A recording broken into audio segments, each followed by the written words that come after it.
थप्पड़ शादीशुदा लोगों के लिए बड़ी सीख। चटाक चटाक घर का दरवाजा खोलते ही अजय ने अपनी पत्नी रमा के गालों पर जोरदार 2 थप्पड़ मारा। अचानक पड़े थप्पड़ से रमा जमीन पर नीचे गिर गई। ये देखकर पास रमा की 2 साल की बेटी उसे पकड़कर रोने लगी। रमा ने गालों पर हाथ रखते हुए कहा, अजय ऐसा क्या किया मैंने? फिर अजय ने दांत पीसते हुए गुस्से में कहा, रमा तुम्हें मैंने मना किया था कि तुम पार्टी में किसी के सामने अपना मुंह नहीं खोलोगी, किसी से भी बात नहीं करोगी। जाहिल गवार कहीं की, जरा भी शर्म नहीं आती तुम्हें? अचानक पड़े थप्पड़ से रमा सपसपा गई थी। उसकी आंखों में आंसू आ गए। उसे समझ नहीं आ रहा कि आखिर गलती हुई क्या है। रोते हुए कांपती आवाज़ में उसने दोबारा पूछा, लेकिन मैंने किया क्या? अजय ने गुस्से में तमतमाते हुए कहा, अच्छा किया क्या? क्यों कहा कि मुझे अंग्रेजी में आपकी बात समझ नहीं आई, आप हिंदी में पूछिए तो मैं आपको बता सकती हूँ। तब रमा को ध्यान आया कि उसने अजय के साथी अफसर की पत्नी के साथ हिंदी में बात की थी, क्योंकि रमा को अंग्रेजी बोलनी नहीं आती थी। गांव के कॉलेज से बीए पास रमा की शादी उसके बड़े पापा ने अपने नज़दीकी मित्र के बेटे अजय से कर दी, जो कि एक सरकारी अफसर था। रमा के पिता एक किसान थे और माँ एक सामान्य गृहिणी। रमा अपने माता पिता की इकलौती संतान थी। अजय के घरवाले भी मोटे दहेज के लालच में आकर शादी के लिए तैयार हो गए। रंग रूप और गुण से सुंदर रमा बहुत ही व्यवहारिक और सामाजिक स्त्री थी। इसके विपरीत अजय व्यवहारहीन और अहंकारी व्यक्ति का पुरुष था। उसे अपने पद पर प्रतिष्ठा का इतना अभिमान था कि उसके आगे वो किसी को भी नहीं समझता था, खासकर अपनी पत्नी रमा को तो वो हमेशा से अपने पैरों की जूती समझता था। उसके लिए पत्नी का मतलब ही सिर्फ उसकी शारीरिक ज़रूरतों को पूरा करना और घर में दबाकर रखना था। 3 साल की शादी में ऐसा कोई दिन नहीं था जब अजय ने रमा को उसके पढ़ाई और नौकरी पेशा ना होने पर तंज न कसा हो या उसके साथ हिंसा न की हो। बात बात पर रमा को थप्पड़ मारना तो उसके लिए आम बात थी। रोज़ रोज़ की मारपीट से रमा परेशान हो चुकी थी, लेकिन आज उसने तय किया कि वो अब चुप नहीं रहेगी। उसने खुद को संभालते हुए आंखों से बहते हुए आंसू पूछते हुए कहा, मैं यहाँ नहीं रहूँगी। मुझे शर्म नहीं आती ये स्वीकार करने में कि मुझे अंग्रेजी बोलनी नहीं आती, लेकिन इस वजह से मेरा वजूद तो नहीं गिर सकता। यह सुनकर अजय ने फिर रमा के बाल खींचते हुए कहा, अच्छा तुम जुबान भी चलाने लगी हो, कान खोलकर सुन लो, तुम्हारी औकात 2 कौड़ी की है। जिस दिन मैंने तुम्हें छोड़ दिया तुम लोगों के घर जाकर झूठे बर्तन साफ करोगी, तब जाकर मुश्किल से तुम्हें भरपेट खाना मिलेगा। लेकिन सम्मान और इज्जत तो भूल ही जाओ, क्योंकि तलाकशुदा स्त्री को समाज में कभी सम्मान नहीं मिलता।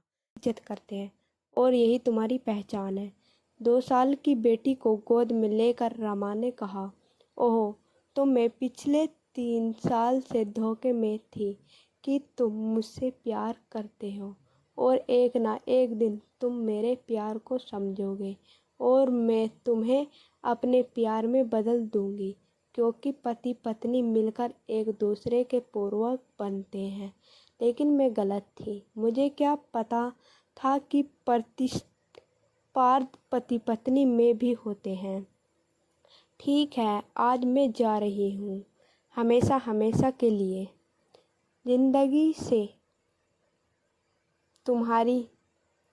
अब तुम अपने स्टैंड की दूसरी पत्नी ले आना अपने लिए, मैं तलाक के पेपर भेज दूंगी। कहकर रमा वापस अपने गांव अपने माता पिता के पास चली गई। विकट परिस्थितियों में भी रमा ने कभी हार नहीं मानी। समाज के ताने उल्हाने सहती रमा अब सामाजिक कार्यों में जुट गई और अपने दर्द को कलम से सहायता से डायरी के पन्नों में समेटने लगी। लेकिन कहते हैं ना कि सूर्य की तेज रोशनी को काले घनेरे बदल भी नहीं ढक सकते। उसी प्रकार रमा की प्रतिभा भी कब तक समाज में छुपी रह सकती थी। रमा को भी प्रसिद्धि मिली।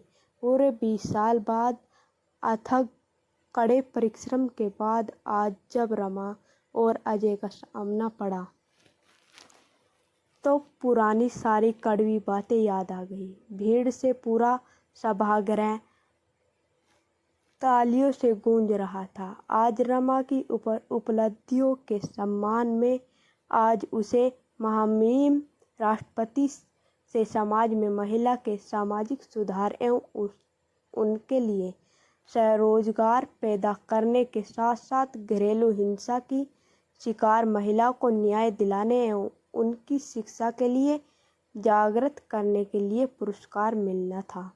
हिंदी में सबसे मिलजुल कर बात करती भीड़ में आज अजय भी हाथ बांधे पीछे लाइन में खड़ा हुआ था। नजरें झुकाए अजय को आज समझ में नहीं आ रहा था कि जिसे वो गंवार समझता था, दरअसल वो तो बहुत खूबीदार प्रतिभा की धनी थी। रमा आज समाज में प्रसिद्ध लेखिका और समाज सुधारक थी, जिसका सब सम्मान करते थे। आज उसे आगे बढ़कर बधाई देने में भी संकोच हो रहा था। तभी एक पत्रकार आगे बढ़कर रमा से अंग्रेजी में सवाल पूछा तो रमा ने आज फिर नम्रतापूर्वक हाथ जोड़कर कहा, महोदय कृपया आप प्रश्न हिंदी में पूछें, मुझे अंग्रेजी नहीं आती। तब पत्रकार ने कहा, जी माफ़ी चाहता हूँ, मैं अपना सवाल हिंदी में पूछता हूँ। मैडम, कैसे आया अपनी सफलता का श्रेय आप किसे देना चाहोगी?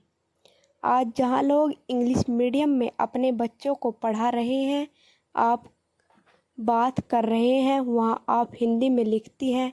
क्या आपको कभी असफलता का डर नहीं लगा? तब रमा ने कहा, जी नहीं, मुझे हिंदी बोलने लिखने में शर्म नहीं आती। और जैसा कि हम सब जानते हैं कि परिस्थितियों से बड़ा कोई गुरु नहीं होता। कठिन परिस्थितियां हमें मजबूत बनाती हैं। इसलिए आज मैं उस व्यक्ति का दिल से आभार व्यक्त करना चाहती हूँ जिसने मुझे अपने जीवन और घर से मुक्त कर मेरे स्वाभिमान को जगाया।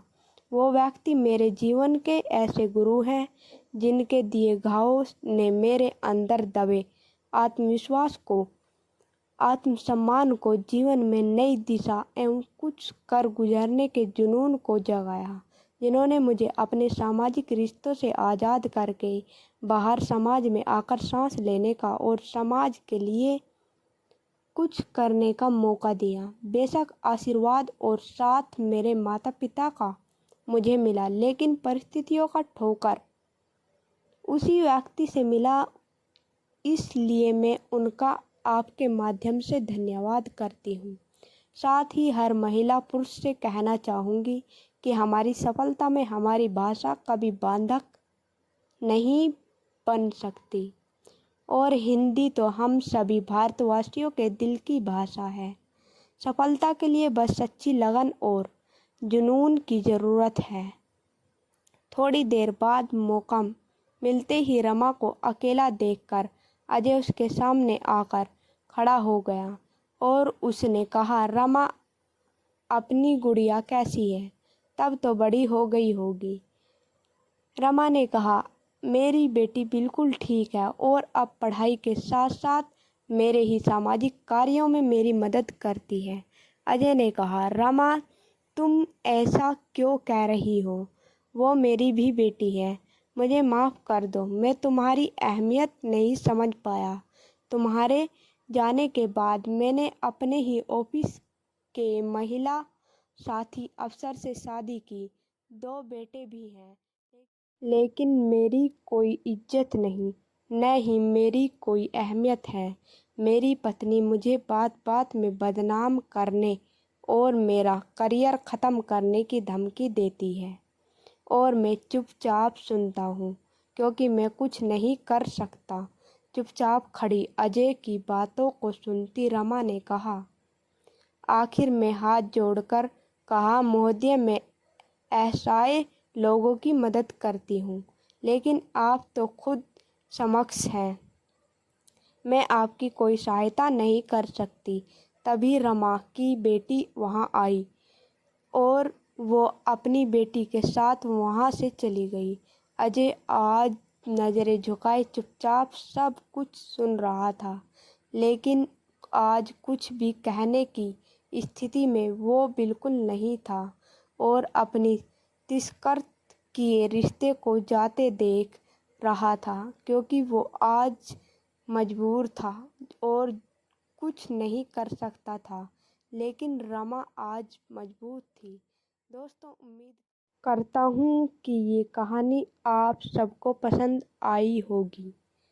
तो प्लीज़ लाइक करें और कमेंट करना ना भूलें। कहानी का उद्देश्य सिर्फ इतना है कि हम अक्सर कहते हैं कि ऐसा सिर्फ कहानियों में हो सकता है, लेकिन हम ये भूल जाते हैं कि कहानियाँ बनती ही तभी है जब ऐसी घटनाएं होती हैं।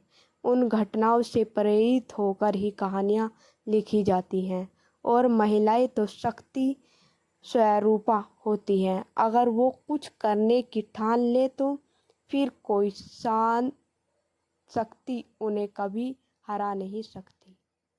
शुक्रिया।